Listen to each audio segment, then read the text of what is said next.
Welcome everyone to EPL Breakdown. Andy and Corbin. Corbin's going to break down 3 games. If you guys want more games broken down for next week, just put them in the comment section below. It's kind of what we're doing.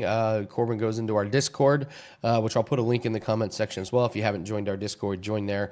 But yeah, if you want any plays or games broken down, just let us know. We're happy to do that. So, Corbin, we got 3 games that we're going to go over this week. We will randomly pick a graphic which will determine Oh, which game we're we're gonna going to start. start We're gonna with. start with the big one. Between Yep. probably the two biggest challengers for the league, but this game can really be a toss up. I could see any result here. We'll start with Arsenal. They have huge injuries coming out of last week. Their star boy, their main player, Saka, who's their right winger, is one of their most productive creative threats. He's out injured. Their attacking midfielder Odegaard has picked up an injury as well, so that's without both of them, that's going to be a huge miss. Not just taking chances, but also creating chances. They signed Eze last week, who's a really exciting attacking player from Palace. I expect he will come straight into the team simply because of those injuries. And who they've got left at the minute is not a pretty sight. They have Martinelli, who they've been itching to bench. So they brought in a right winger and played him left wing to try and get rid of him. He gets the ball and just puts his head down and just runs forward and hopes for the best. And recently that just results in him losing the ball and everyone getting rather angry. So they bring in Madueke, who's a left-footed player that always cuts inside on his left and shoots to play left wing. Well, now Saka's injured on the right wing, so they have been to move him back to right wing. He'll look better than he did in left wing, but again, he doesn't have the kind of production goal threat that you need in a game like this. Their one saving grace is that they have such a strong defense. We saw it against United where they can play really bad and they have such a good defense and goalkeeper that they can just keep a clean sheet. And that always gives you a chance where they just seem to score set pieces every single week over and over again. Doesn't seem like anyone's able to stop them. On the contrast, Liverpool are conceding goals for fun at the minute. They they won the league last year. They have, in theory, one of the best teams on paper by quite some stretch, but they just keep giving up goals. They gave up 2 in the second half against Bournemouth. They gave up 2 on Monday night versus Newcastle, and Newcastle were down to 10 men. They scored in the last minute to win that game, but my God, was that lucky. So it then leaves you with it screams overs because Liverpool concede and score so many goals, but then you look at Arsenal's strong defense and their kind of lack of attack, and it kind of leaves you in kind of this grey area in the middle. Liverpool are great at home. I quite like the price on the draw. It's about plus 300. I could sprinkle that. Historically, these games have gone over. They've gone over 2.5 goals in their last 4 games and over 3.5 in 3 of the last 4. But I just can't play at this game simply for the fact of Arsenal's strong defense and their weak attack. So, yeah.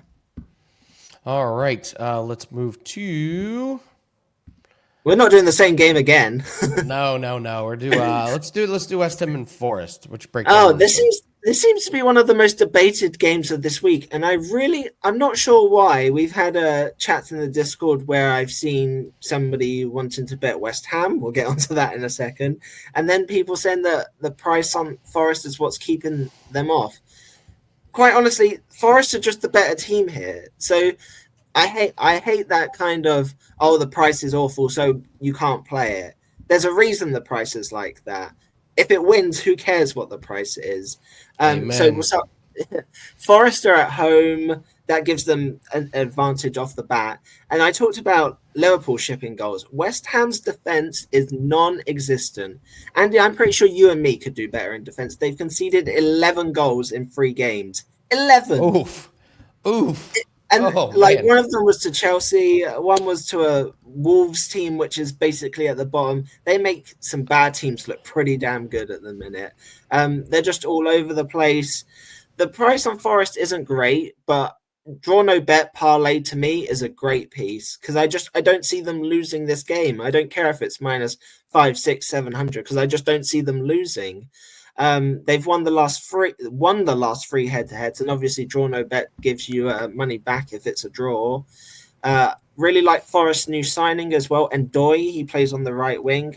He's been quite impressive so far, has a goal and an assist through 2 games. You can get him at plus 130 to have a goal or an assist. I may sprinkle and play that because I quite like that. But yeah, I think all the positives are with Forest. West Ham are like in dire straits. It's like sack the manager, fan base is booing, everyone wants it.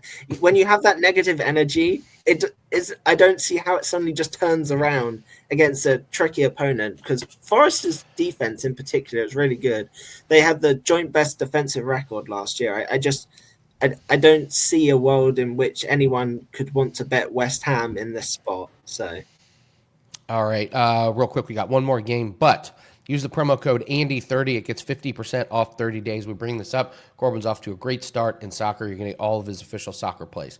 U.S. Open is going really, really good this week. We've hit our last 2 contender series plays. We're on a 9-3 UFC run. We got a 4% college football play. You see what's happening here? We have a lot of plays that are coming up. Jan, our cricket department, is doing fantastic. So we're running 50% off 30 days for all sports. Yes, that includes all 5% plays. All sports, it's an absolute no-brainer. This is a really, really good month for us. We've been doing very, very well. Coming off of a couple straight winning weeks, profitable month. We're number 1 on the Wager Talk leaderboard on last 7 days, so 20 units alone just in the last week. So take advantage of that, guys. 50% off is a hell of a discount. We don't run discounts like that hardly ever. So, and we've got football coming up. NFL, college football, yeah, everything. It's the wrong kind of football. It should be American football. Not, we have American football. So we have American football and foreign football. That's how we've got all the football. Yes, absolutely. So yeah, 50% off 30 days. Promo code Andy30. All right, let's go to Man United and Burnley. I don't know anything about Burnley, to be honest with you. What's your take on this game? Well, you must know. Please tell me you heard what happened to United this week, please. I've been caught up in U.S. Open and my business that I'm launching. I have been off the grid, Corbin. I literally have been off the grid. I have not heard any news. Well. So if you remember, United had an awful year last year. They basically finished a couple of places up outside the relegation zone. So for the first time, they played in the. They couldn't play, or they couldn't play in Europe.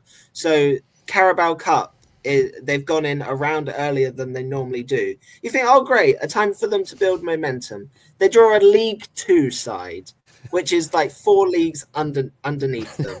They're playing a team called Grimsby Town.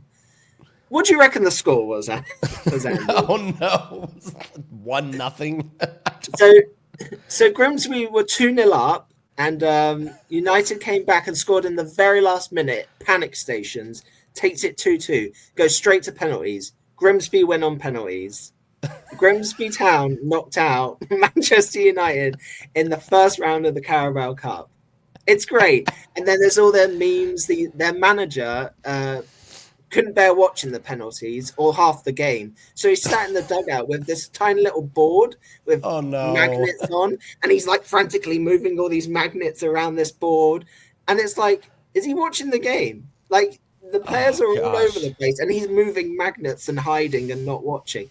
Like, if you were a player and you looked over and your manager couldn't even watch your game, like, that does not distill confidence in anything that they're doing.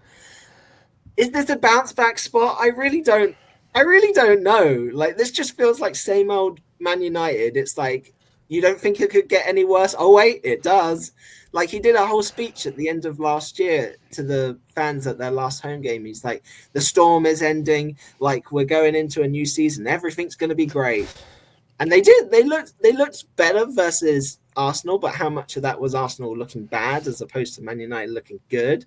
They played Fulham and played well in patches, but still drew away at Fulham. It's not like, again, none of this stuff is bringing positivity. Everything's like doom and gloom again.